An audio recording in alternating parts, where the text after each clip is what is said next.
Jadi kali ini kita sedang berada di pinggiran Sungai Citanduy, di mana di sebelah kanannya terdapat usaha yang berfokus di bidang perikanan, yaitu Nugraha Fishery. Nah, di Nugraha Fishery ini ada 8 kolam ikan yang berfokus untuk pembesaran ikan. Nah, hari ini mari kita lihat langsung bagaimana sih budidaya ikan ini bisa bertahan bahkan berkembang. Padahal ekonomi di dunia ini sedang tidak baik-baik saja. Yuk mari kita lihat keseruan kita. Ayo!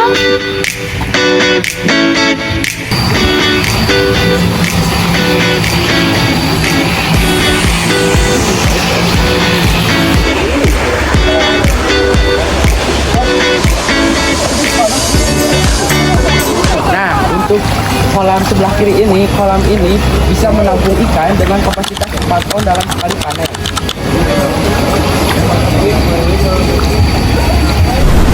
Jenis ikan yang dibudidayakan yaitu Black Prima dan Black Nila. Black Nila dikenal mempunyai dagingnya lebih padat dan gurih, meskipun untuk kelangsungan hidup lebih sedikit.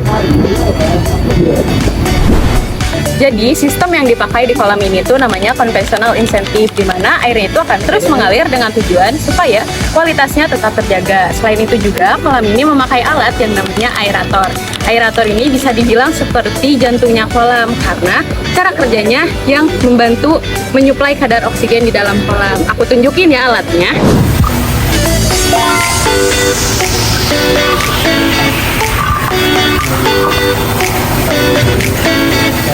Nah, yang tadi ditunjukkan yaitu mesinnya. Di mesin tersebut ada motor penggerak atau bisa kita sebut dengan impeller ataupun pompa kipas udara, yang dimana cara kerjanya mereka menyedot udara dari luar dan akan mendorongnya kembali melalui aliran keluaran dari air tersebut.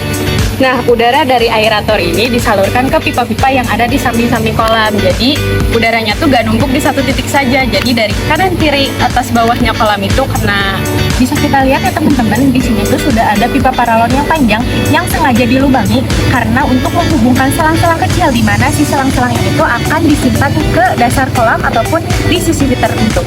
Nah, gelembung-gelembung kecil ini tuh namanya microbubbles. Microbubbles ini tuh fungsinya meningkatkan kadar oksigen di dalam kolam. Jadi dari dasar kolam sampai atasnya tuh kena.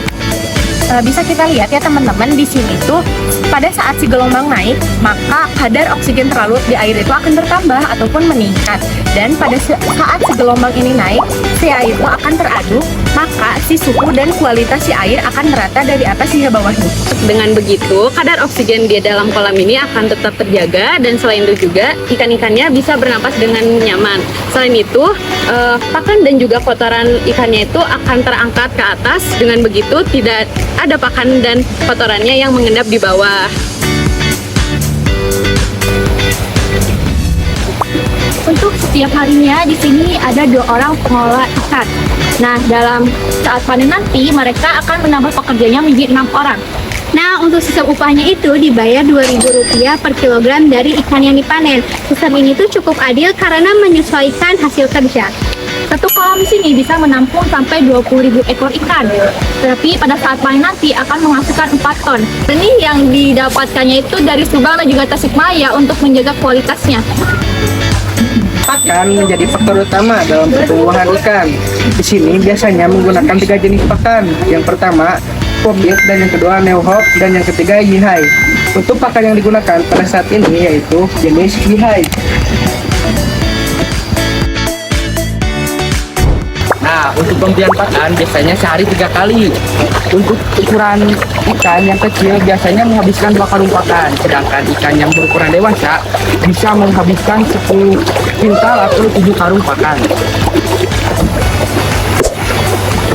Di Nugraha Fishery, pakan ikan harus mempunyai kadar protein minimal 28%, sehingga pertumbuhan ikan jadi lebih cepat, dagingnya padat, dan berkualitas. Karena itu, ikan di sini disebut sebagai ikan premium, segar, dan bergizi. Nah, untuk pemberian pakan biasanya dilakukan terlebih dahulu yaitu pembibitan dengan ditambahkan Minapro, vitamin ikan yang bagus untuk pertumbuhan yang kaya akan asam amino dan bentuknya itu cair. Nah, di sini juga ada pakan yang sudah dibibis dengan Minapro. Kalau ada ikan yang mati, biasanya kena tusuk atau bakal kena bonyol. Nah, kalau untuk pencegahan penyakit biasanya itu ditambahkan vitamin atau penggunaan regulo sebagai antivirus, anti jamur, anti bakteri, penyembuh kuman dan juga luka. Nah, di Nugra Fishery ini biasanya menggunakan probiotik air seperti Super NB dan Minalacto yang fungsinya itu untuk menjaga kualitas air supaya lebih bagus. Nah, walaupun tebaran ikan itu sangat banyak, probiotik air ini sebagai pengurai alami dan untuk menjaga keseimbangan ekosistem di kolam.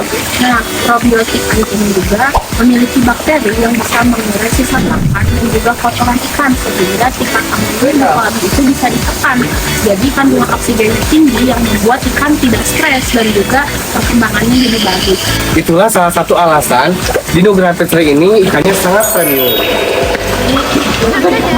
Ikan yang dipanen juga mengikuti dari harga pasar, yaitu dari bandar, biasanya Rp27.000 hingga Rp28.000 per kilogramnya. Harga tinggi yang ditetapkan oleh Nugra Fishery ini disebabkan karena mereka sudah menerapkan sistem konvensional intensif yang dimana sistem ini sudah lebih bagus dan bisa menghasilkan daging ikan yang lebih padat dan juga enak.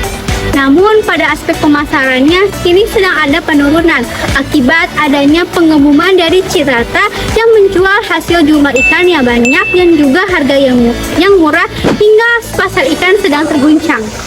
Namun Nugra Fishery tidak tinggal diam, mereka melakukan berbagai upaya. Salah satu upaya yang mereka lakukan yaitu melalui media sosial seperti TikTok dan juga Facebook sehingga dapat menarik konsumen dari luar daerah. Fokus utama sekarang di Nugra Fishery ini yaitu efisiensi, di mana biaya tetap terjangkau tetapi kualitas itu sangat bagus.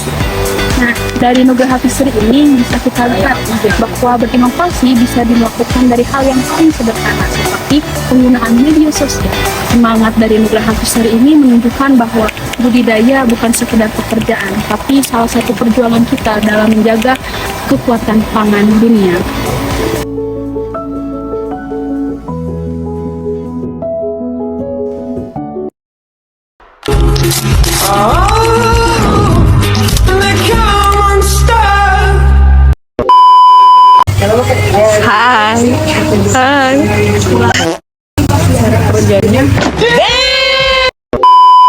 Bisa menampung sampai 20.000 ekor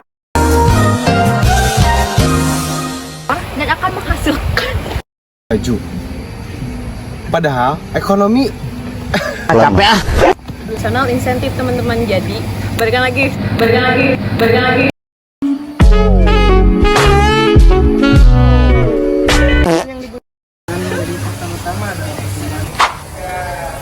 Apa nih?